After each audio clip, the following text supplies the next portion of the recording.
잠시 쉬었으니까 다시 시작하겠습니다. 자, 또 쾌속열처럼 한번 달려가 보겠습니다. 14절부터죠. 여호와께서 말씀하시되 애굽의 수고한 것과 구스의 무역한 것과 스바의 장대한 족속들이 다 내게로 돌아와서 내게 속할 것이요 그들이 너를 따를 것이라. 사슬에 매여 건너와서 내게 굴복하고 간구하기를 하나님이 과연 내게 계시고 그 외에는 다른 하나님이 없다 하리라 하시니라. 지금 얘기는 구스와 스바 이렇게 나왔는데, 이 구스와 스바는 그 애굽에 속한 것이죠. 이것은 이제 노아의 홍수 심판 이후에 셈, 함, 야벳 이렇게 이제 세 아들들로부터 씨가 번졌죠. 그래서 이제 셈의 후예 중에 아브라함이 갈대우르에서 가나안 땅에 가서 참나무 밑에 진을 치고 기거함을 시작해가지고 그 이스라엘 백성들이 이제 형성이 되죠. 그래서 여기에서 지금 그 애굽, 구스, 스바 이렇게 나왔는데 애굽은 미스라임이죠. 그래서 이제 이것이 이제 그 하물 후예고요. 그 하물 후예가 있는데 그 하물 후예 그 미스라임의 후예 중에서 이제 구스가 있고 구스 후예 중에서 스바가 있습니다. 그러니까 우리는 가나안 정복을 잘 또 우리가 생각해 봐야 돼요. 이 14절의 말씀을 이해하기 위해서는. 그래서 창세기 말씀을 잘 이해해야 되는데, 창세기 말씀이 어느 말씀이냐면 바로 셈, 함, 야벳 지금 얘기했죠. 노아의 세 아들. 노아의 세 아들들 중에서 가나안 땅을 차지한 자가 누구였어요? 함 자손이에요. 함 자손이 가나안 땅을 차지하고 있다고. 이게 영적으로 어떤 의미인지를 우리가 알아야 돼요. 영적으로요.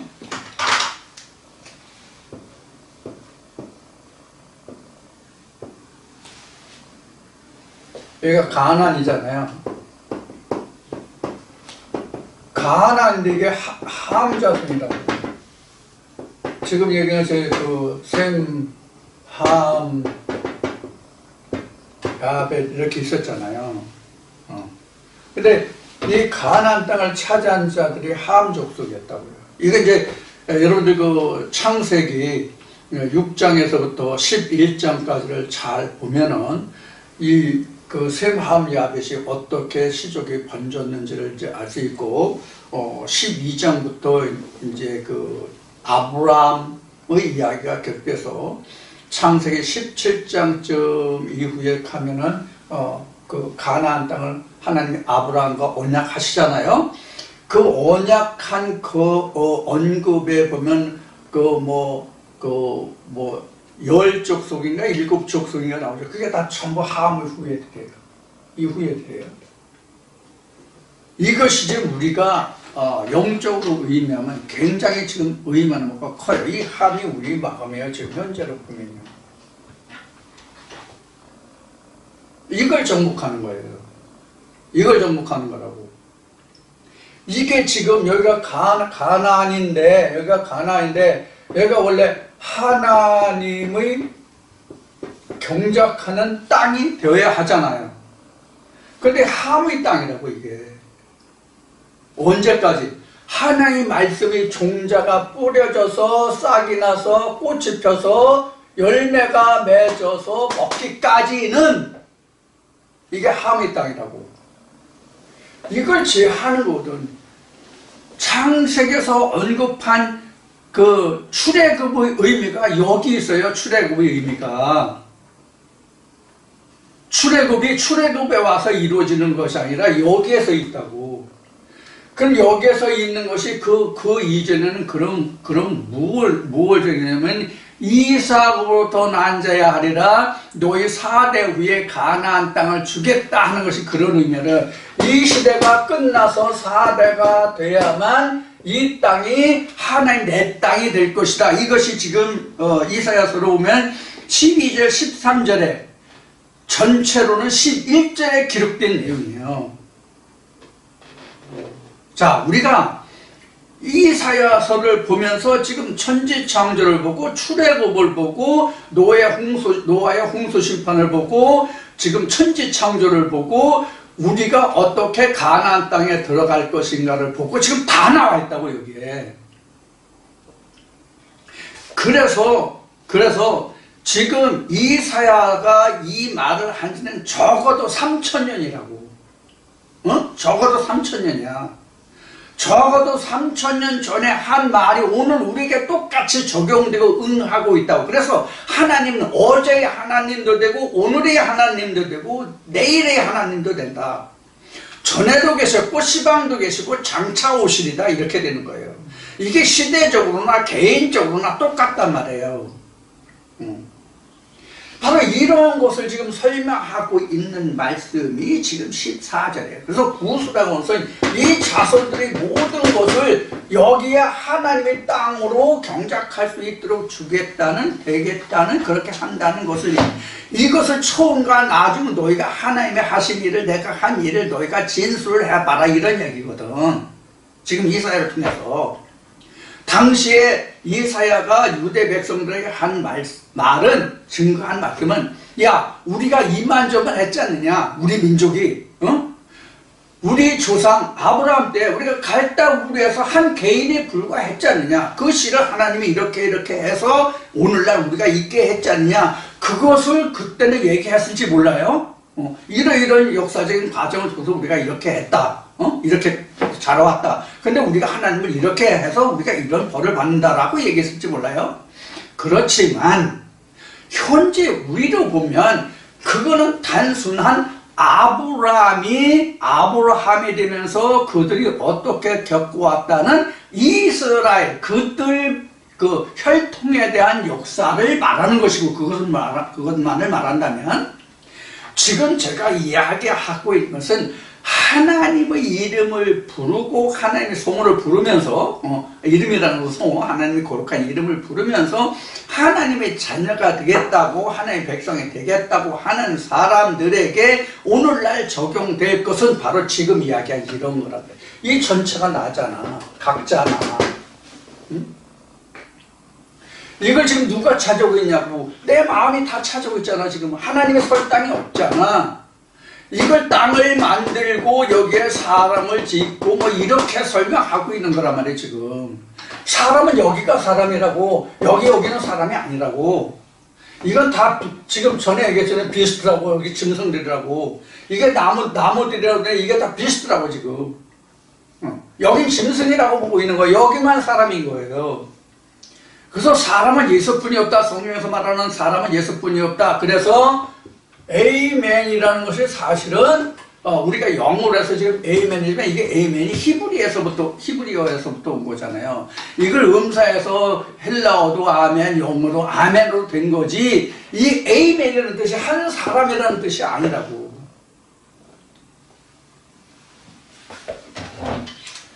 자, 이런 의미를 담고 있는 것이 지금 14절의 말씀이에요. 그래서 하나님이 우리에게 주시는 것은 우리 마음의 땅을 완전히 하나님의 것으로 만들어서 그것을 세상의 것이 됐던 것을, 함의 소유가 됐던 것을 하나님의 소유가 되도록 바꾸어주는 거예요. 이것이 뭐다? 천지창조다, 그런 얘기예요. 땅이 하늘이 되는 것이다, 그런 얘기예요. 땅에 속한 자가 하늘에 속한 자가 된다는 얘기예요. 땅의 권속이 하늘의 권속이 된다는 얘기. 이것이 천지창조예요. 우리가 지금 살고 있는 이 지구촌이나 태양계를 말하는 천지창조가 아니라고요. 뭐 우리는 이거 기가 닦게 들어서 이제 다 익히 아시는 바지만 지금 14절에서 기록하고 있는 말씀이 그런 의미예요. 그래서 그 애굽이다, 구스다, 스바다 하는 이런 것이 다 내게로 돌아온다는 것은 내 마음의 땅에 다 하나님께로 돌아온다고 해석하면 맞아요. 그래서 이것들이 다 하나님의 것이 되는, 앞에 만상이 나왔잖아요. 이 만상들이 다 이렇게 된다 하는 얘기예요. 내 마음속에 있는 것들이 다 여호와의 것으로 변화될 것이다 하는 얘기예요. 그래야 내가 하나님의 온전한 소유가 되잖아요. 땅의 소유가 하나님의 소유가 되잖아요. 그 과정을 지금 14절에서 설명하고 있는 거예요. 그래서 수가 장대한 족속들이 다 내게로 돌아와서 내게 속할 것이요 그들이 너를 따를 것이라. 이 너라고 하는 것은 이스라엘, 야곱과 이스라엘을 의미하고 있는 거예요. 그래서 너를 따를 것이다. 그러면서 그들이 하는 말이 뭐예요? 내가 섬기고 있는 그러니까 하나님이 과연 내게 계시고, 그러니까 내가 섬기고 있는 그 신 외에는 다른 하나님의 다른 신이 없다고 인정한단 말이에요. 내 안에 있는 만상들이 와서. 이것을 어떻게 표현하면 딱 맞냐면, 그동안 내가 이렇게 알고 있었는데 돌이켜보니까 진짜 하나님의 말씀이 깨닫고 보니까 이거네 다 그들이 내게로 돌아오잖아. 만상들이 다 하나님의 말씀 안에 들어오잖아. 이게 애굽과 구스와 스바란 말이에요. 그래서 그들이 다 그래 그것이 하나님이야. 아멘 맞아 오라 이렇게 된다는 이야기예요. 이게 무슨 뜻인지 이제 충분히 이해가 되죠. 이게 그런 의미의 말이 지금 14절에 기록한 말이에요. 아무리 지금 이사야가 하나님의 이상을 직접 보고 듣고 유다 백성들에게 이 말씀을 이렇게 지금 성경에 써져 있는 이대로 이대로 이 문자 그대로 이스라엘 백성들에게 말하면 그들이 깨닫겠냐고 풀어주지 않으면 어떤 의미냐면 이들에게 이미 하나님이 없잖아. 하나님을 떠나서 배반했잖아. 앞에 쭉 설명됐잖아. 지금 이사야가 지금 쭉 설명해서 하나님의 은혜가 뭔지, 하나님의 그 경륜이 뭔지, 하나님의 경영하시는 바가 뭔지를 전혀 몰라. 이스라엘 백성이 하나님을 떠난 지가 너무 오래돼서. 오죽하면 그들을 멸망시켰어요. 바벨론을 포로로 만들어서 오죽하면. 하나님께서 그들을 바벨론 손에 붙인다고 이미 말씀하신 거잖아요. 여러 선지자들을 통해서. 그러면 이렇게 하나님이 없는 그들에게 이사야가 그냥 이 성경만 그대로 읽어놓고 오늘날 목사들이 하는 말처럼 믿으시기 바랍니다. 성경에 이렇게 기록되어 있으니까 믿으시기 바랍니다. 애국과 구스와 스바가 여러분들이 땅에 될 것입니다. 이러면 이게 문자적으로 하면 이게 맞냐고 되냐고 이해하겠냐고. 마찬가지예요. 그래서 제가 이 말씀을 여러분들에게 증거할 때마다 열불 나는 때가 많은 게 바로 이런 원인이에요. 이렇게 분명하고 확실한 하나님의 언어가 있음에도 불구하고 하나님의 언어가 얼마나 왜곡되어 있냐고. 이걸 성경에서는 이걸 방언이라고 말한다고 언제 한번 얘기했죠? 이렇게 방언이라고 해요. 각자마다 다 같은 말, 같은 뜻인데 서로 다 다르다고. 이것은 이렇다, 저것은 저렇다. 마치 장인 코끼리 보고 온 것 같이 말한단 말이에요. 이게 방언이에요. 이렇게 말하고 들었던 것을 각자가 이렇게 알고 있던 것을 아시아의 각 나라의 사람들이 와서 하나님의 종들이 이 말씀이 이러이러하다라고 이야기하니까 그들이 다 뭐예요? 자기 말로 알았더라. 자기 나라 언어로 알아들었더라. 이렇게 이제 사도행전에 기록하고 있잖아요. 이걸 뭐 통역이니 하나님의 성령의 역사니 이런 뭐 여러 말과 설들이 많은데 바로 이런 말들이 다 한 말씀으로 들렸다 하는 얘기예요. 언어가 통일됐다는 얘기예요. 하나님의 언어로. 이게 만상이 다 돌아오는 것을 말하는 거거든요. 각 개인에게 있어서나 각자에게 있어서나 똑같다고. 어디는 이렇게 저렇게 그렇게 말했던 것이 진짜 하나님의 선지자들이 그 하나님의 말씀이 이러이러하다. 어디는 이렇게 어디는 저렇게 어디는 그렇게 얘기했는데 그거는 이거다라고 하나님의 선지자들이 말하면 그걸 온전히 자기 말로 받아들이는 그것이 통역되고 증거되고 자기가 그것을 이해하고 깨달았다는 얘기란 말이에요. 이게 각종 방언이란 말이에요. 각종 방언. 교회마다 방언이라고, 교회마다 다 신이라고 그런 얘기란 말이에요. 그럼 지금 말한 것만 해도 지금 여러분들 성경 볼 때 많은 말씀들이 지금 말한 내용들을 바탕으로 해서 여러분들 성경 읽을 때 이게 이런 뜻이네 이런 뜻이네 하고 알아들 수 있겠죠? 깨달을 수 있겠죠? 이런 거란 말이에요. 자, 그래서 지금 뭐 만상이 들어오고 여기 애굽과 구스와 스바 이런 것들이 다 돌아서 내가 섬기는 너한테 계시는 내 안에 계시는 그 신이 진짜 하나님이다라고 말할 것이다. 이게 뭐예요? 간단히 말하면 시인이에요. 시인. 아멘. 그래, 그게 진짜 하나님 말씀이야. 이렇게 될 거다라는 얘기예요. 여러분 아마 이런 거 많이 겪으셨을 거예요. 그동안 이렇게 들어왔는데 저를 통해서 증거되는 말씀으로 인해서 그때 들었던 이런 말씀들이 이런 거였구나라고 그러고, 그럼 그 말씀들이 그래, 그 하나님이 진짜 하나님이네, 이렇게 되는, 그 말씀이 진짜 하나님 말씀이네, 이렇게 되는 말씀들이 있잖아요. 즉 그런 얘기란 말이에요. 달라요? 설명이요? 똑같죠. 그런 얘기라고요. 그 다음에 15절 보면 구원자 이스라엘의 하나님이요 진실로 주는 스스로 숨어 계시는 하나님이시니이다. 여기 보면은 이게 성경이 이래서 이제 앞뒤가 안 맞는다 그럴까, 좀 비틀어서 설명했다, 이렇게 볼 수 있는 부분이에요. 자, 15절 말씀은 구원자 이스라엘 하나님이 진실로 주는 스스로 숨어 계시는 하나님이시라 그래요. 그럼 하나님이 숨어 있어요? 하나님이 숨어 있냐고? 이 성경이 하나님이잖아. 하나님이 숨어 있어요? 하나님 숨어 있냐고? 드러나 있잖아. 하나님 드러나 있잖아. 저는 요한계시록 공부할 때 요한계시록의 말이 뭐예요? 영어로 요한계시록 레벨레이션인데 그 뜻이 뭐라고 했어요? 폭로됐다, 휘장이 열렸다, 이런 얘기란 말이에요. 근데 우리는 왜 그걸 묵시록이라고 하고 요한계시록이라고 그래요? 우리는 묵시록이라는 얘기는, 묵시는 숨겨졌다, 감춰졌다는 뜻이란 말이에요. 근데 성경 제목은 뭐예요?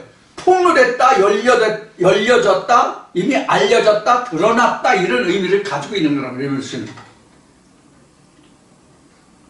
그럼 이 성경이 지금 하나님인데, 요한복음 1장을 통해서 보면 성경이 하나님인데, 하나님이 어디 감춰졌냐고? 하나님이 감춰졌어요? 하나님 다 드러났잖아. 근데 이게 어떻게 설명하고 있어요? 지금 15절에 구원자 이스라엘의 하나님이여 진실로 주는 스스로 숨어 계시는 하나님이시다. 스스로 숨었다. 스스로 숨었다는, 우리가 I am that I am에서도 얘기해, 난 스스로 있는 자라고 하는 말을 했지만, 스스로 숨었다는 것은 숨긴 자가 없다는 뜻이란 말이에요. 숨긴 자가 없는데 숨어 있다는 뜻이 스스로 숨어 계신 하나님이라고 지금 여기서 언급하고 있는 거거든요. 그럼 스스로 숨었습니까? 하나님 자신은 드러난 하나님이 아니라 감춰진 하나님이다, 이런 말이란 말이에요. 그럼 이게 무슨 뜻이냐면 말 속에 내가 들어있다라는 얘기라고. 이 언어 속에 내가 들어있다는 얘기를. 이 언어 속에 들어있는 하나님이 언어잖아요. 다바르잖아요, 하나님이. 이 하나님의 언어 속에 내가 들어있다, 내가 들어있다는 것이 앞 시간에 얘기한 거로는 뭐냐면 성령, 예수를 얘기한다고. 말씀이 육신을 입기 전에는 성령이에요. 말씀이 육신을 입기 전에는 성령이고, 말씀이 육신을 입으면 예수라고. 그래서 내가 아버지 앞에 예수라는 이름으로 가는 거예요. 이 과정을 거듭남이라고 그러고 천지창조라고 하고 출애굽이라고 하고 이런 얘기, 이렇게 똑같은 거 하면 제사함이요, 회개요, 다 똑같은 얘기예요. 표현만 다르다고. 성경은 제사함, 제사함, 회개, 부활, 이렇게 여러 가지를 표현하잖아요. 다 똑같은 얘기라고. 단어만 틀리지, 표현만 틀리지.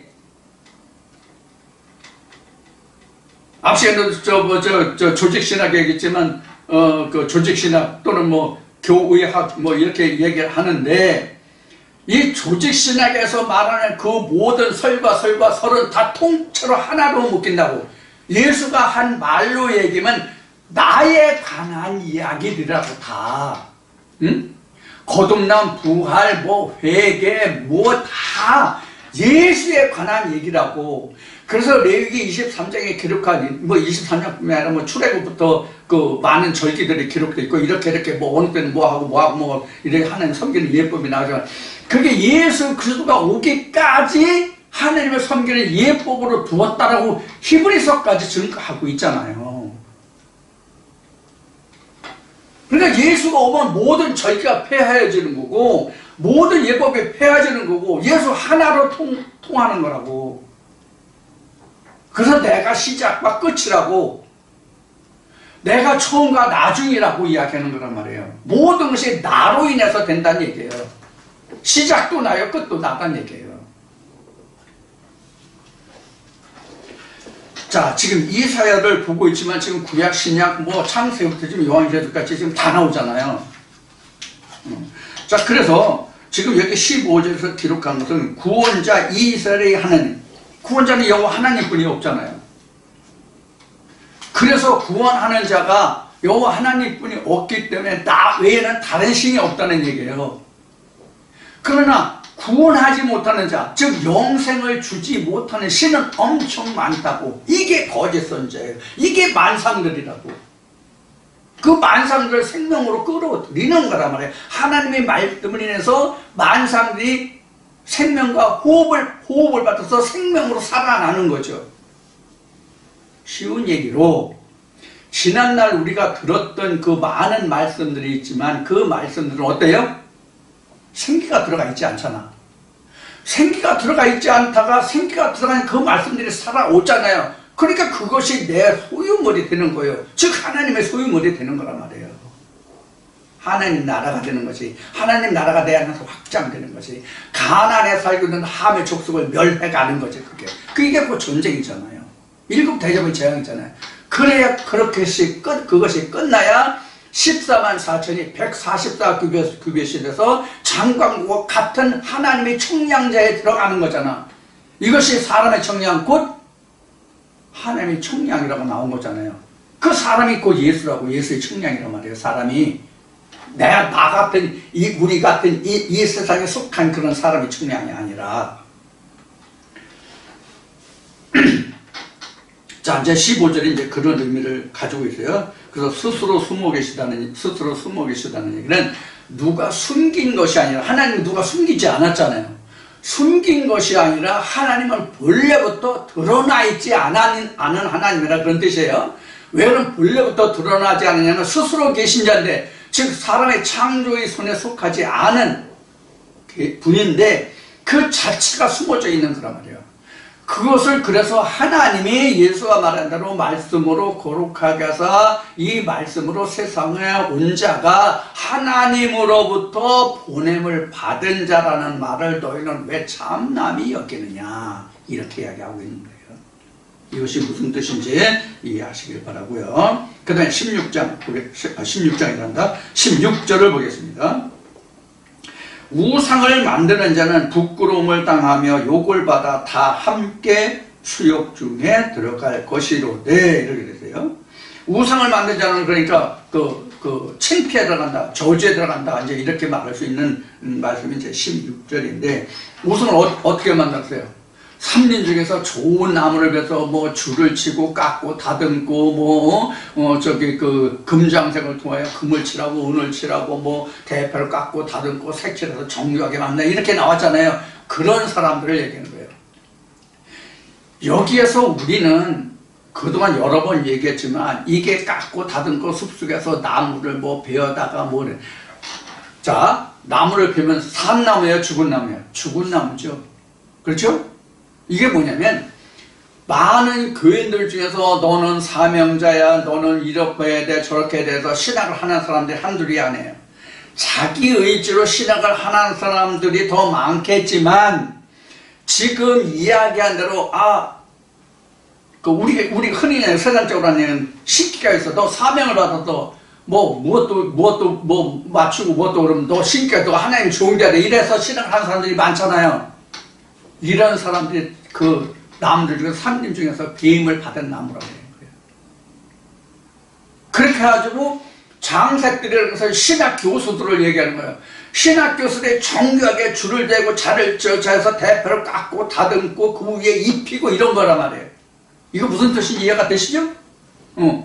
그래서 신학 가면 이런 말씀이 이런 거고 이건 이거고 뭐 앞에 저기 부활도 얘기하고 거듭남도 얘기하고 해체사함도 얘기하고 뭐 얘기했잖아요. 이렇게 뭐 죄사함은 뭐야, 부활은 뭐야, 거듭남은 뭐야 이렇게 정교하게 깎고 다듬는단 말이에요. 그래서 자꾸 금을 입히고 은을 입혀. 그럼 정교하게 만들어졌잖아.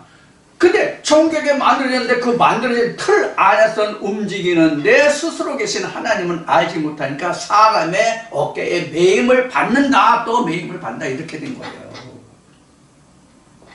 사람의 섬김을 받는다. 하나님의 섬김을 하는 자가 아니라 사람의 매임을 받아서 사람을 섬기는 자는 이런 얘기예요. 왜? 사람들이 추종해 주지는 못하잖아. 하나님이 붙들어주는 종이 아니니까.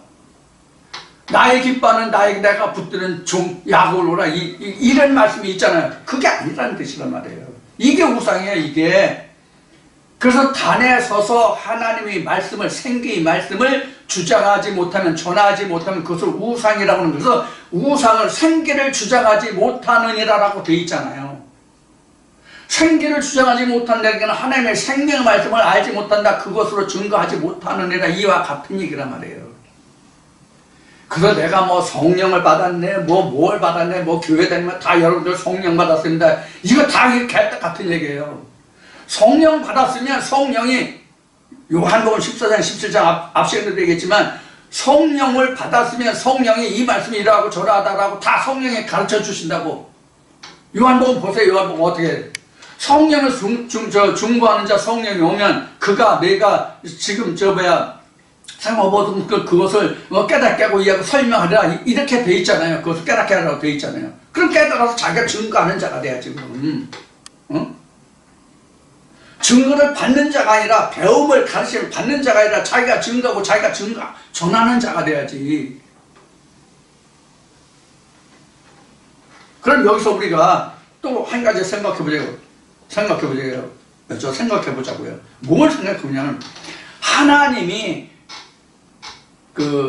모세를 세우실 때에 하나님이 이스라엘 백성 중에 선지자를 얼마나 세우겠다고 말씀하셨는지를, 그리고 왜 하나님의 선지자를 이렇게 세워야 한다고 말씀하셨는지를 신학을 한 사람들이면, 성경에 밝으면, 하나님을 아는 자, 안다고 말하는 자들이면 이 뜻이 무엇인지를 좀 상고해보라고. 누구나 다 성령 받았다고 얘기해. 그런 말씀을 대언해보라고, 증거해보라고. 이사야가 지금 이 말씀에서 지금 40장 이후에 쭉 있는 것이, 그럼 전에 있었던 일과 지금 일과 장차로 오늘도 나왔지만 그 모든 것을 진술해봐라, 말해봐라.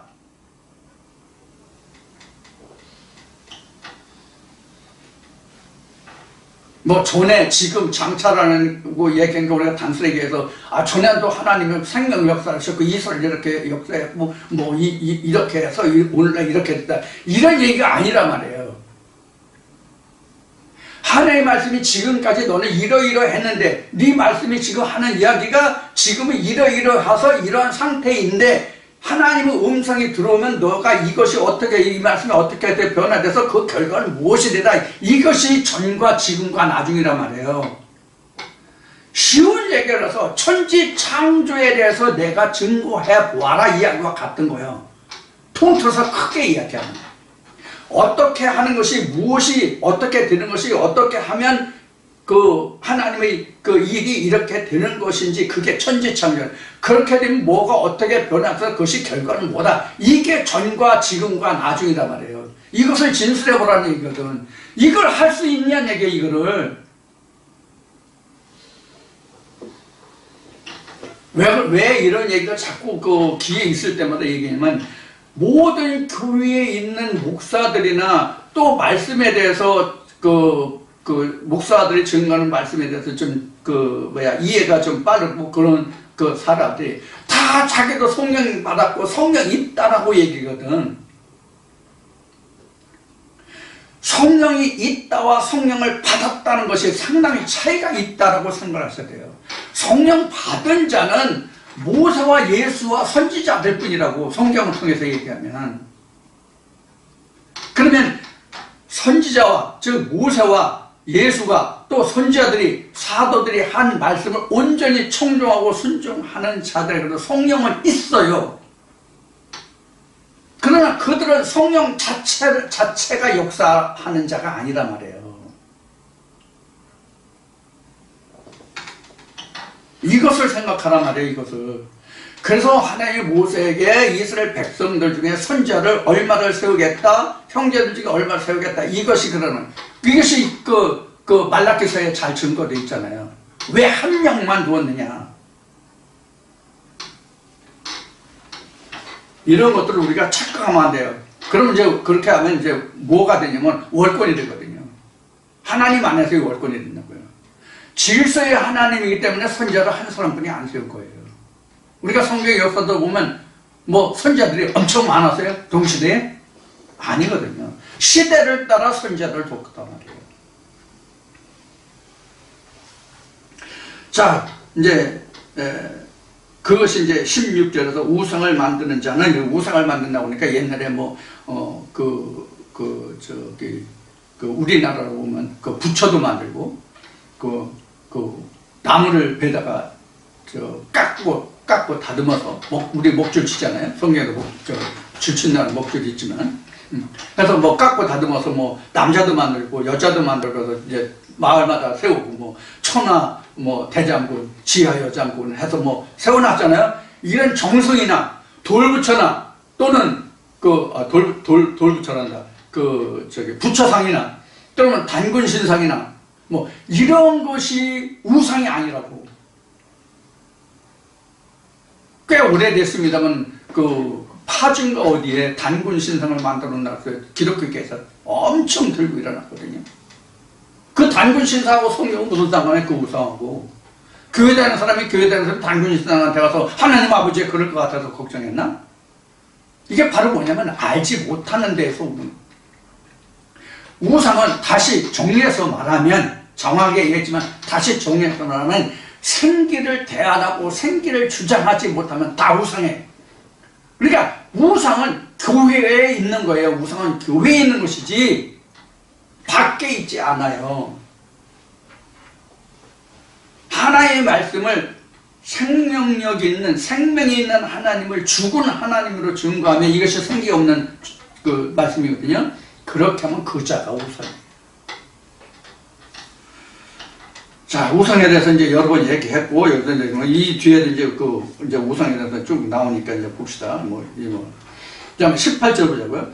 여호와는 하늘을 창조하신 하나님이시며, 하늘을 창조하지 못하면 우상이에요.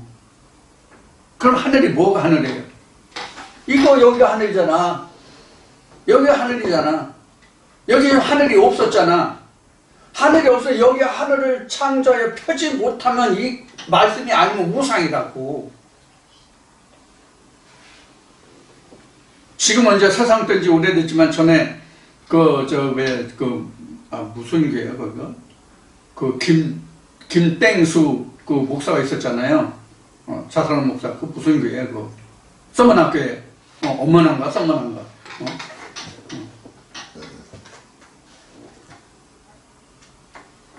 그 양반이 그런 얘기를 했어요. 넥타이맨 무당 얘기를 했거든요. 진짜 넥타이를 맨 무당 우상이에요. 왜 넥타이를 맨 무당이라고 얘기했냐면, 무당들이 청량 홍영색 화려한 옷을 입잖아요. 그래서 넥타이를 맨 우상이라고 상대적으로 비유적으로 이야기한 거예요. 그 말이 맞는 거예요. 그게 우상이에요. 즉 목사가 하나님의 말씀을 하나님 댁에 증거하지 않으면 그가 곧 우상이라고. 그들로부터 받은 말씀들이 각자의 안에서 만상이 됐고, 그 만상들이 하나님의 생계의 말씀에 대안될 때에 그것이 하나님의 말씀으로 과연 그것이 당신이 말하는 그 하나님이 하나님이다라고 말했을 때 그것이 애굽과 구스와 스바가 내게로 와서 그가 하나님이다, 내 하나님이 하나님이다라고 할 것이다라는 이야기란 말이에요. 이런 일들이 여러분들의 모든 마음속에 무수하게 날마다 일어나기를 원합니다. 그럼 여러분들이 이제 하나님 나라가 가는 땅이 풍성하게 지금 총량해서 그 하나님 나라의 지경이 넓어지는 거예요. 그래서 제가 이렇게 핏대를 올리는 거예요. 뭐 제가 잘나서 핏대를 올리는 게 아니라. 자, 그 다음에 이제 17절 말씀을 보자고요. 이스라엘은 여호와께 구원을 입어 영원한 구원을 얻으리니 영세에 부끄러움을 당하거나 욕을 받지 아니하리로다. 이것은 앞에 우상을 섬기는 자들과 하나님을 섬기는 자들에 대한 그 서로 비교죠. 그래서 17절에 보면 이스라엘은 야곱이 변하여 이스라엘이 됐잖아요. 이스라엘은 하나님에 대해서 하나님으로서 다스린다 뜻이거든. 그럼 그동안은 애굽과 구스와 스바의 속량물에 대해서 그것으로 내가 치리되고 다스려졌잖아. 뭐 치리나 다스리는 거랑 똑같지만은. 그러던 것을 17절에서 여호와 하나님이 나를 다스리니까 내가 구원자가 돼, 구원을 입은 자가 된 거지. 구원을 입은 자가 된 사람은 욕을 받지 않는다. 이런 얘기예요. 이게 이제 그 복과 저주와 같은 얘기죠. 우상을 쫓아가는 자는 저주요, 하나님의 우상을 쫓아가는 자는 복이다. 이런 얘기가 같은 거죠. 17절에. 자, 18절 보겠습니다. 여호와는 하늘을 창조하신 하나님이시며, 여호와는 하늘을 창조하신 하나님이시라는 것은 천지 창조를 얘기한 우리 이 지구 만물의가 아니라 이 지금 여기 지금 이 45장에서는 지금 그 애굽과 구스와 스바가 다스리던 그 땅이 하나님의 땅이 된다는 의미로 이 말씀을 받아들이시면 좋겠어요. 그래서 여기서 18절에서 여호와는 하늘을 창조하신 하나님이시며, 여기 하늘을 창조했잖아요. 원래 없었는데 여기 하나님의 말씀이 자리하면 이게 바로 하늘을 창조하는 거잖아요. 이걸 내가 했다는 얘기란 말이에요. 누가? 하나님이, 말씀이. 그래서 18절에 여호와는 하늘을 창조하신 하나님이시며, 가나안을 창조하신 하나님이시며, 그런 뜻이에요. 하늘이 물리적인 우주 공간에 우리가 머리 위로 보고 있는 가을의 청명한 날씨에 창공이 푸르른데 그 하늘을 뜻하는 것이 아니라 각자의 마음 속에 하나님의 생명의 말씀이 자리 잡은 그 땅이 곧 하늘이라고, 그 마음이. 그래서 우리 옛날 조상들 어른들이 내 마음이 하늘이라고 했다고. 우리 조상들은 일찍이 인간의 마음을, 인생의 마음을 하늘이라고 했다고. 여기서도 하늘이라는 것은 하나님의 말씀이 거하신 곳이 하늘이에요. 하나님 자체가 하늘이잖아. 그래서 여호와는 하늘을 창조하신 하나님이시며 땅도 창조하시고, 땅도 창조했다는 얘기는 뭐냐면 본래 있던 나를 지었다는 뜻이 아니라 내 안에 하나님의 말씀을 씨 뿌릴 땅. 그럼 왜 땅을 창조했다고 하느냐면 하나님이 그 모든 생명을 씨를 뿌려서 싹이 나게 해서 생명을 내는 역할을 하는 것이 땅이잖아요. 땅만 그 일을 하잖아요. 그래서 우리가 여자를 땅이라고 하는 거란 말이에요. 생명을 잉태내기 때문에 여자를 땅이라고 하는 거고 남자는 하늘이라고 한 거란 말이에요. 우리 조상들이 말할 때에 남자는 하늘에 여자는 땅이다 하는 말을 여성을 비하하려고 여자를 땅이라고 얘기한 게 아니라고. 우리가 좀 어른이 됐으면, 성숙한 자가 됐으면, 장성한 자가 됐으면 우리가 말 속에 들어있는 말 뜻을 우리가 알아야 된다고. 여자를 비하하자는 얘기가 아니란 말이에요. 자연의 생태계와 같은 그런 예를 들어서 여자가 씨를 받아서 생명을 내는 역할을 하기 때문에 여자를 땅이라고 하고 아래라고 그러고, 그런 거지. 여자를 비하해서 여자를 남자만 못해서 너는 땅이다 나는 하늘이다 라고 얘기하는 게 아니라고. 생명의 생리적인 이치를 따져서 하는 얘기지. 그래서 첫 시간 끝나고 잠시 쉬면서 커피 한잔 하면서 얘기를 했는데, 어떤 얘기를 했냐면, 지난주인가 지지난주인가 서울 광화문에서 엄청난 집회가 있었어요. 기독교회. 모든 기독교회가 다 나왔어요.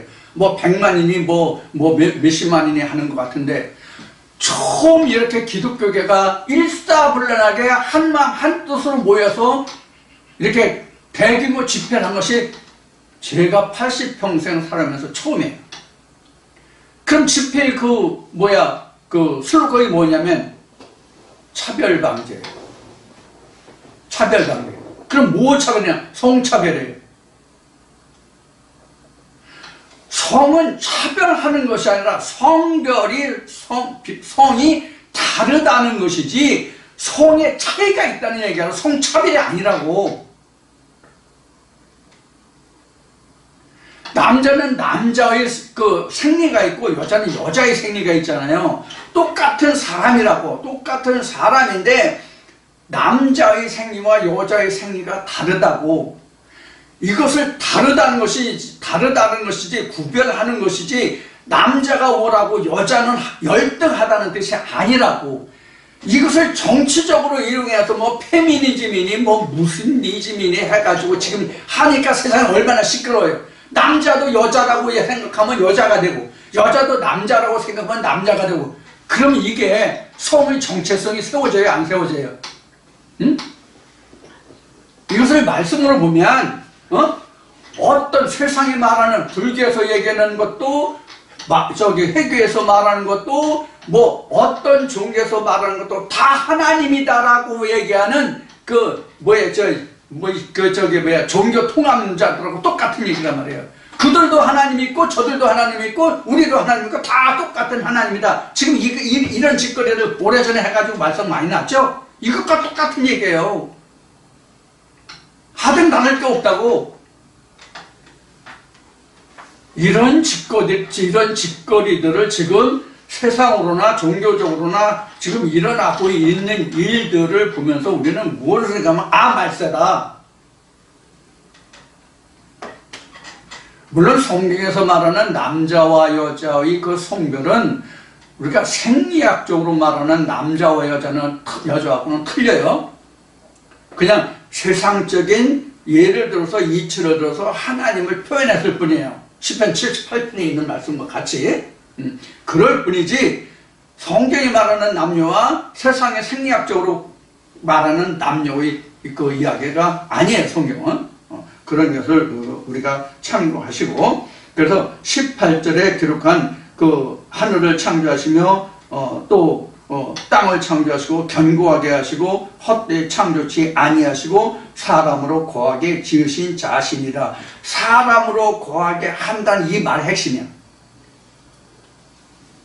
하늘과 땅이 함께 존재해야만 사람이 살 수 있어요. 하늘만 있어도 안 되고 땅만 있어도 사람이 못 살아. 그래서 하나님과 땅이 함께, 즉 하늘과 땅이 함께 있는 곳에 사람이 있어요. 그게 누구야? 예수다. 이게 지금 그런 이야기를 지금 하고 있어요. 그럼 우리가 앞에도 얘기했지만 우리가 본문적으로만 이것을 보고 성경은 기록한 대로 믿어야 됩니다. 미국에서 어떤 유명한 목사가 강의하는 것이 있고 유튜브에 올라가지고 좀 들어봤더니 바로 그런 식으로 얘기하더라고. 출애굽을 얘기하면서. 그럼 오늘날 우리가 출애굽 하려면 그럼 에집트로 가가지고 홍해 건너고 가나안 땅 가야 돼? 문자적으로 믿으면 기록된 대로 믿어야 된다고 얘기하니까.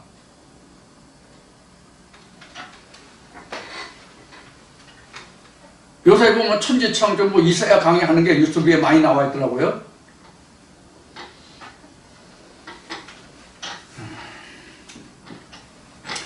자, 그래서 지금 18절에 보면 견고하게 하시고 견고케 하시되 헛되이 창조치 아니하시고, 헛되이 창조하지 않았던 하나님이 그 뒤에 말씀이 어디 있는지 나올 것 같은데, 하나님이 말씀하신 것은 내 입에서 나온 말씀은 반드시 그 말씀을 받는 자에게 성취한다는 그런 이야기와 같은 얘기예요.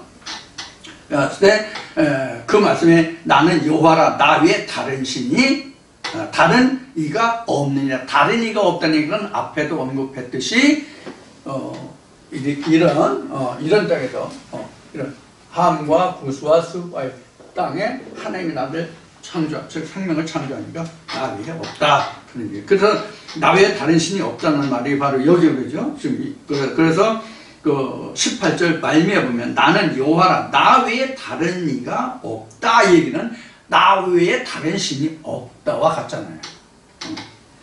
이런 말씀이 이제 여러 군데 나오지만, 나는 흑암한 곳에서 은밀히 말하지 아니하였으며 야곱 자손에게 너희가 나를 헛되이 찾으라 이르지 아니하였노라. 나 여호와는 의를 말하고 정직을 고하느니라. 이렇게 되죠. 자, 그럼 19절의 말씀은 나는 흑암한 곳에서 은밀히 말하지 아니었다고 했는데, 여기 지금 기록하고 있는데 19절에 보면, 그럼 앞에서 보면 뭐라고 하면 몇 절이야? 15절에 보면 주는 스스로 숨어 계시는 하나님이라고 되어 있잖아요.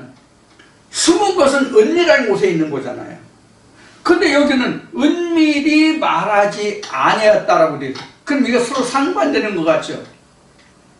상반되는 것 같죠? 그러면 여기에서 나는 흑암한 곳에서 은밀히 말하지 않는, 흑암한 곳에서 나는 앞에는 숨겨져 있다고 얘기했지만, 숨겨져 있는 것이 이제 은밀한 것과 같은 의미가 되는데, 여기 19절에서 흑암한 곳에서 은밀히 말하지 아니었다는 것은 뭐예요? 드러내야 말았다는 얘기예요.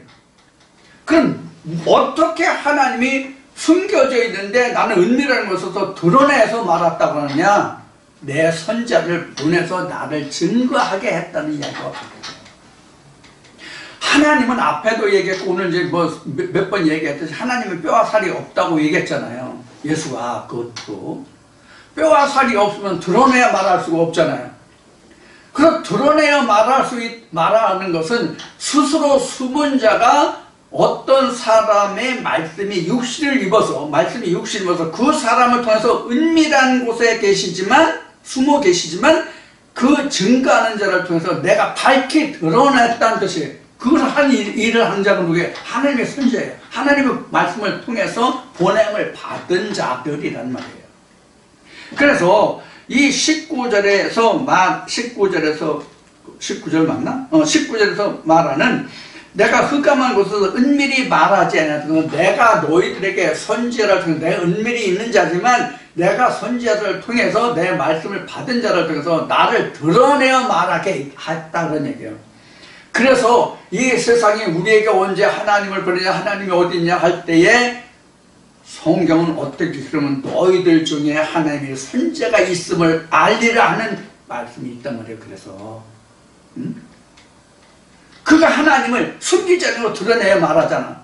그게 요한복음에서 저 사복음서에서 밝히 드러나고 있는 거예요.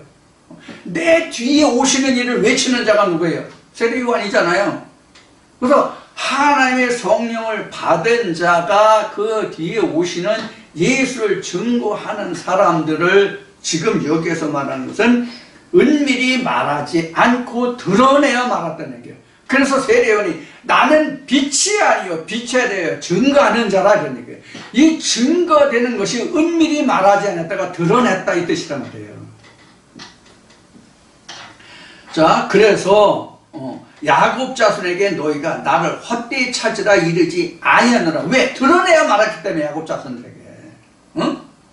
하나님의 백성이 될 그런 사람들에게 하나님이 이러이러라고 그냥 하나님이 계셔? 하나님을 믿어? 이렇게 하는 거 드러내야 밝히 이러이러한 것이 하나님이다. 이러이러한 것이 하나님이다. 이렇게 밝히 얘기했다는 거예요. 누구를 통해서? 말씀이 육신을 입은 자들을 통해서.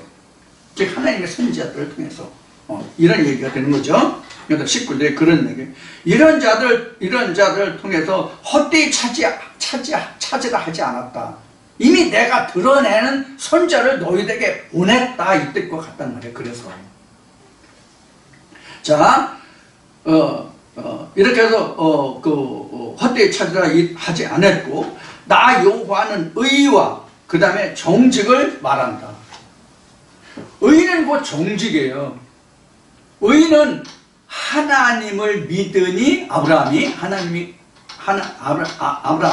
하나님을 믿으니 이를 의로 여겼다 그러잖아요. 믿음이라는 거예요. 이 의라는 거예요. 믿음. 그럼 믿음은 뭐냐? 믿음은 뭐냐? 하나님을 깨달아 아는 지식이 의예요. 하나님을 아는 지식은 의가 아니에요. 자, 여기서 믿음이라고 나왔잖아요.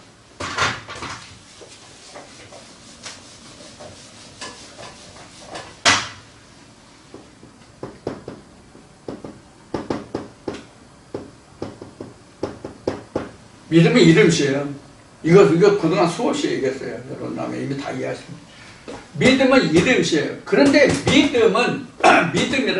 믿음 명사라는 것은 시계로 얘기하면 완료형이에요.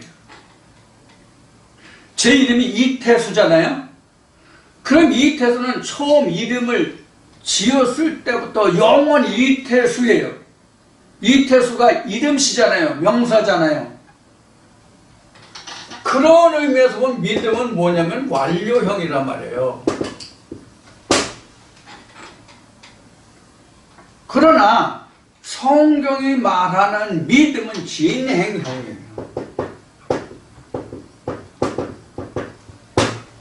왜 진행형이에요? 아버지 보좌에 갈 때까지 그 행위를 계속 이어가야 되니까. 하나님을 아는 일에 계속 진행해 나가야 되니까. 그래서 완료형이 아니라 진행형이란 말이에요. 그래서 이 믿음이라는 것은 비리브인데 이것을 진행형으로 보면 비리빙이 돼야 된다라고 이야기한 적이 있을 거예요. 빌리브가 되는 것은 이게 아버지 보좌에 갔을 때면 이게 믿음이 의가 돼가지고 아버지 보좌가 되는 거예요. 보좌가 되네. 아버지 보좌가 되는 의가. 그래서 거기 정직이라는 말이 나왔잖아요. 의를 말하고 정직을 구하는. 이 정직이라는 말은 뭘 얘기냐면 이건 첩경이에요. 첩경. 정직, 곧다는 얘기예요. 바르고 곧다. 바를 정 곧을 직자거든요. 바르고 곧다. 그래서 첩경을 얘기하는. 첩경이 그건 뭐예요? 예수예요. 그래서 의도 예수, 정직도 예수예요. 예수를 말하고, 즉 영생을 말하고 있다는 얘기예요. 이 뭐가? 하나님을 찾는다는 것이, 여호와를 말하고 정직을 구한다는 얘기가, 그 가만히 있어도 은밀히 말하지 않는다, 드러내야 말한다. 그럼 드러내서 말한 것이 뭐냐면 의와 정직인데, 그것은 곧 영생이요 생명이요 그것이 곧 예수다 하는 얘기예요. 곧 진리다 하는 얘기지. 진리다. 나를 드러내어 말하는 것은 곧 진리다. 그런 얘기란 말이에요. 그것이 이제 19절에 기록된 말씀이에요. 자, 20절 보겠습니다. 열방 중에서 피난한 자들아 너희는 모여오라. 한 가지로 가까이 나오라. 나무 우상을 가지고 다니며 능히 구원치 못하는 신에게 기도하는 자들은 무지한 자니라. 이러나요. 지금 20절에 20절에 우리가 한번 눈여겨볼 걸로 보면, 열방 중에서 피난한 자들아 너희는 모여오라. 그래서 이 열방이라는 게 많은 주변 국가, 이 나라들이잖아요. 그럼 이사야가 이때 당시에 사역한 나라가 어디예요? 유다와 열방에 대해서 사역했어요? 이사야는 북이스라엘과 남유다에 동시에 사역한 하나님의 종이에요. 선지자예요. 그러면 열방에 대해서 지금 이야기하는 게 아니거든. 근데 여기 왜 열방이 나오냐고. 왜 열방이 나오냐고. 열방에서 이스라엘로 왔어요? 유다로 왔어요? 근데 유다가 유다가 하나님의 경고를 받아서 멸망할 것을 예언받고 있던 때거든요. 히스기야 때.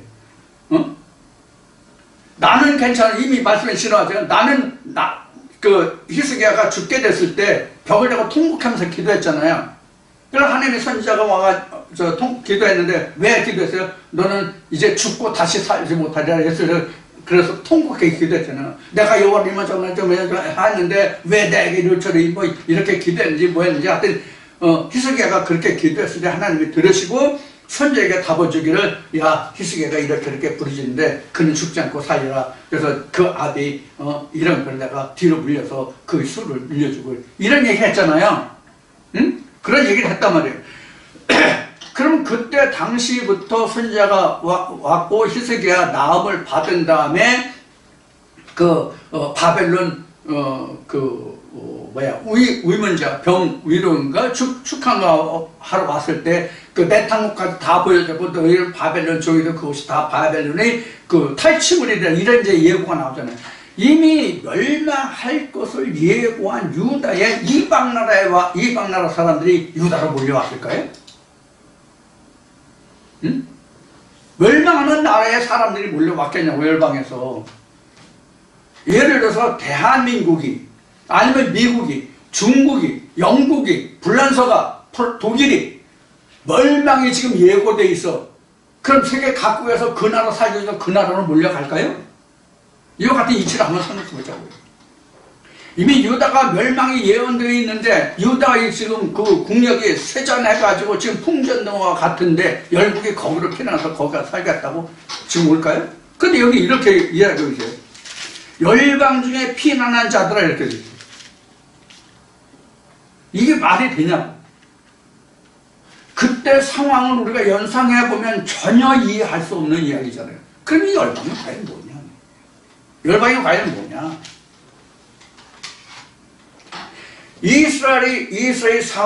이스라엘의 성읍이 몇 개나 된다고 여러분 생각해요? 출애굽의 말씀에 보면 민수기의 말씀에 보면 성읍이 12개예요.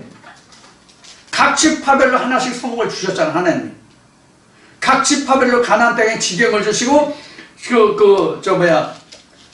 그 이스라엘 백성들에게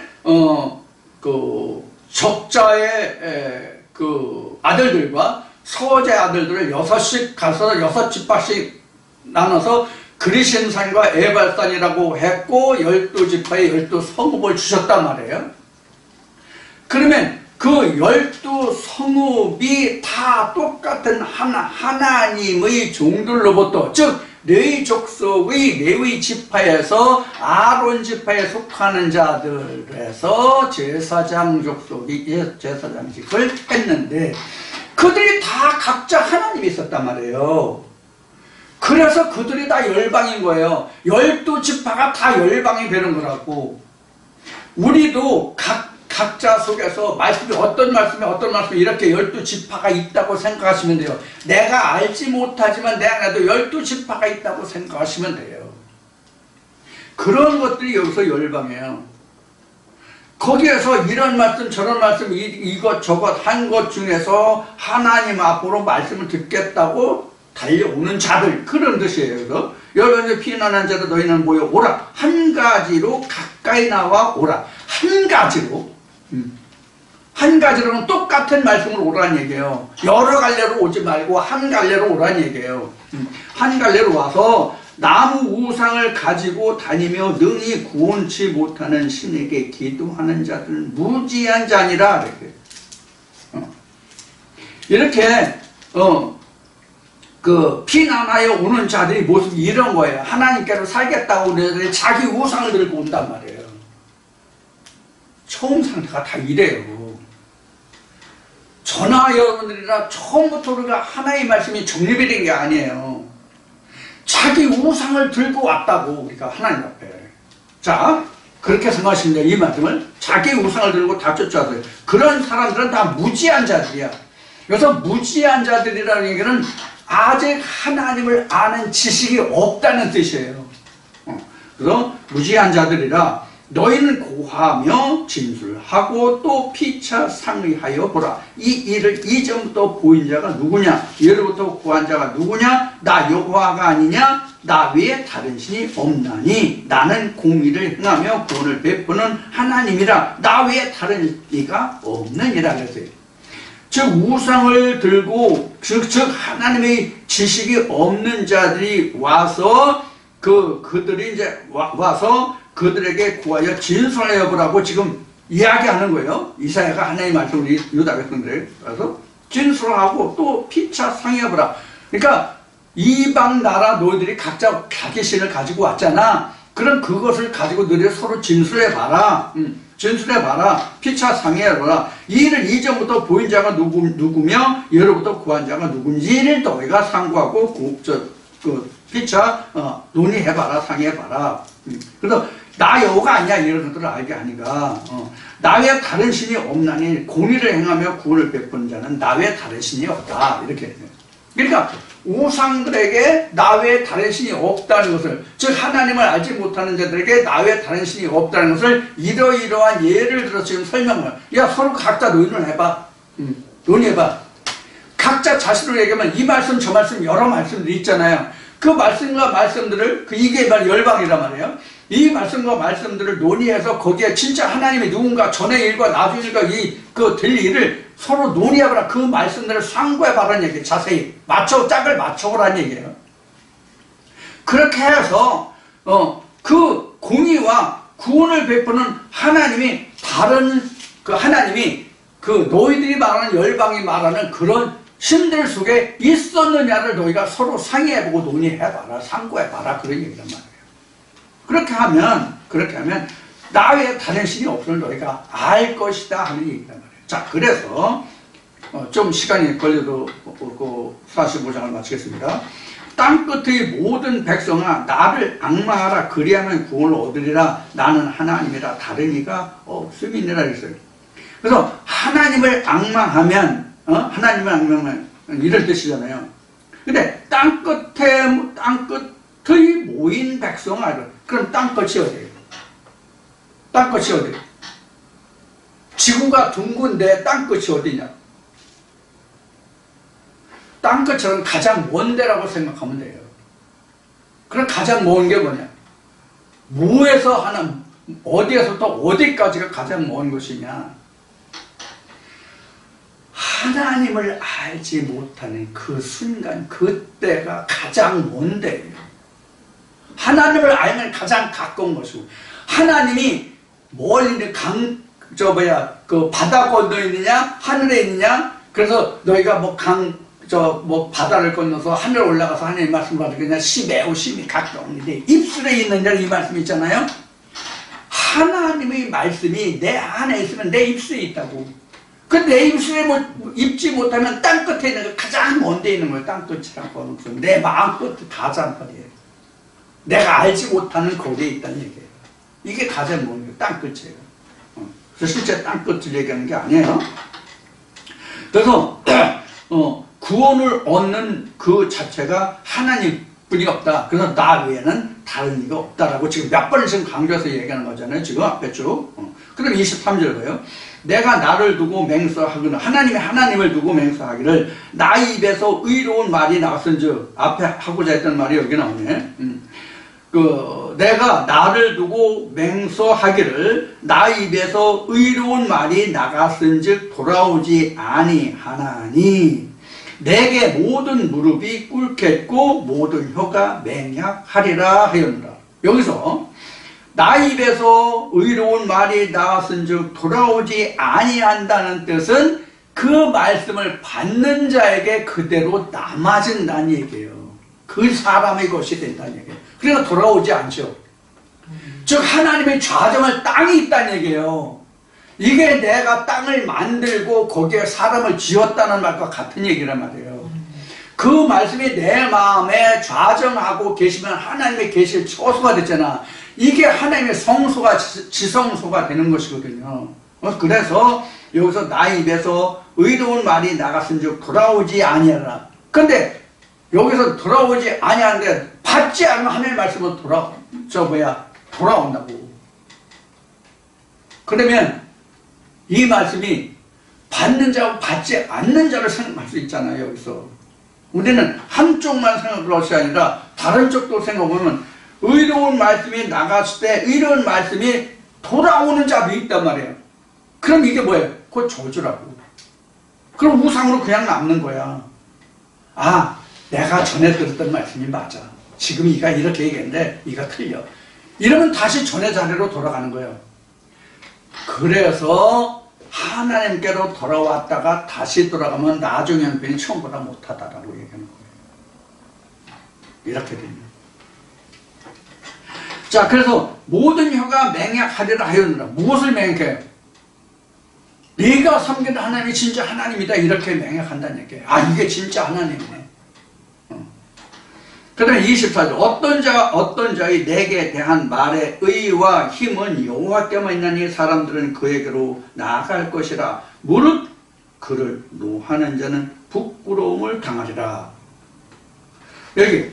여기 지금 24절에 그 의에 대한 말씀이 왔잖아요. 그리고 힘에 대한 것도 있잖아요.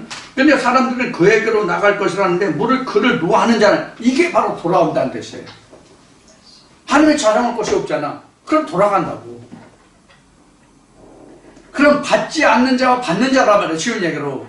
의의 말씀을 증거하게 했잖아요. 의의 말씀을 보냈잖아요. 의의 말씀을 받는 사람은 하나님의 의에 들어가지만, 정직에 들어가지만, 그렇지 않은 자는 어떻게 된다고 되어 있어요? 노하는 자는 부끄러움을 당하라. 이게 저주란 말이에요. 그래서 하나님의 말씀을 아멘으로 받는 자도 있고 받지 않는 자도 있단 말이에요. 우리가 이거 잘 겪는 자잖아. 지금 겪는 바잖아. 내가 전에 그러한 신앙생활을 했기 때문에 안타까운 마음으로 이 말씀을 권면하게 되잖아. 근데 그 의의 말씀을 받으면 아멘 하면 하나님의 의가 그에게 정직으로 다가와서 그가 하나님의 나라가 창조되는데 하나님의 의가 이루어지는데 그렇지 않으면 뭐예요? 진노가 된다는 얘기죠. 화가 된다는 얘기죠. 그런 얘기단 말이에요. 자, 25절에 보면 이스라엘 자손은 다 여호와로 의롭다함을 얻고 자랑하리라 하느니라 하셨습니다. 이스라엘 자손만 여호와로 의롭다 해. 이스라엘 자손이 아니면 하나님은 의롭다 할 수 없잖아요. 이게 그래서 찬송은 호흡이 있는 자, 생명 있는 자의 것이다 라고 성경이 기록하는 거예요. 그래서 누구나 찬송을 한다고 해서 하나님이 흠행하시는 것이 아니라 생명 있는 자, 호흡 있는 자의 찬송이 하나님의 것이라는 얘기예요. 하나님이 받으신다는 얘기예요. 여기 지금 25절에 말씀이에요. 이스라엘 자손은 다 여호와를 의롭다함을 얻고 자랑하리라. 이 자랑이 바로 찬송이라고. 하나님께 영광이라고. 그러니까 생명과 호흡이 없으면 하나님께 자랑이 안 돼. 찬송이 안 돼. 하나님 받으시지 않아. 이게 홈과 티가 있는 건 하나님 받지 않으신다는 말과 같은 거예요. 자, 그래서 이렇게 25절까지 해서 이사야 45장이 지금 맞춰서 지금 그 뒤에서 지금 좀 맞추려고 속도를 좀 빨리 했는데